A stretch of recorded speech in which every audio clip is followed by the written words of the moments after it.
జొన్నాడ ఆంజనేయులు గారు ఒక విశిష్టమైన వ్యక్తి, ప్రజ్ఞాశాలి, ప్రతిభావంతులు, మేధావి. ఆయన జ్ఞాపకశక్తి అమోఘం. ఆయన శైలి, దినచర్య, ఆయన వ్యక్తిత్వం అందరికి ఆదర్శం. ఆయన ప్రతిభను బాల్యంలోనే గుర్తించిన ఆయన తల్లిదండ్రులు ఆయన్ని ప్రత్యేక శ్రద్ధతో పెంచారు. బాల్యం నుండి బ్రహ్మముహూర్తానికి ముందే అనగా 3 గంటలకే నిద్రలేచి చదువు ప్రారంభించటం ఆంజనేయులకి అలవాటు. ఆ అలవాటును ఆయన జీవిత పర్యంతం అనగా ఉద్యోగ నిర్వహణలో కూడా ఆచరించారు. ఏ మనిషి అయినా వృద్ధిలోకి రావాలంటే తెల్లవారు లేచి పని ప్రారంభించాలి అనేవారు.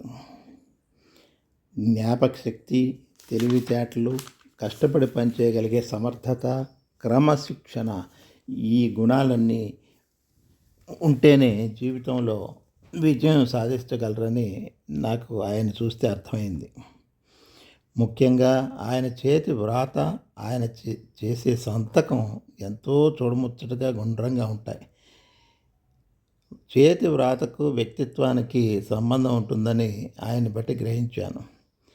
ఆయన కంఠస్వరం కంచులా మోగుతుంది, కానీ ఆంతర్యంలో వాత్సల్యం, ప్రేమ ప్రస్ఫుటంగా కనిపిస్తాయి.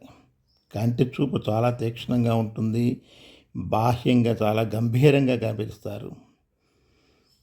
ఒక్క మాటలో చెప్పాలంటే పిల్లలు నాన్నగారు అని పిలిచిన క్షణాలు చాలా తక్కువేనేమో. 1934లో గురువులు గారు ఆదినారాయణ దంపతులకు జన్మించిన ఆయన 21 సంవత్సరాలకే ఎంఏ ఆనర్స్ పూర్తి చేసుకొని లెక్చరర్గా పనిచేసి అతి పిన్న వయసులో గైడ్స్ రాసి తన డ్రాఫ్టింగ్ ప్రతిభను చవిచూపించారు. 1960లో ఏపీపీఎస్సీ గ్రూప్ 1 ఆఫీసర్గా సెలెక్ట్ అయ్యి పంచాయరాజ్ శాఖలో జిల్లా పరిషత్ డీడీఓగా ఆయన సర్వీస్ అంతా కొనసాగించారు. ఉద్యోగంలో ఎంత బిజీగా ఉంటూ బిఎల్ పరీక్ష ఒక్క సిట్టింగ్లో పూర్తి చేసి భగల్పూర్ యూనివర్సిటీ నుంచి పట్టా తీసుకున్నారు. పంచాయతీ శాఖలో వారి పేరు తెలియని వారు ఉండరు.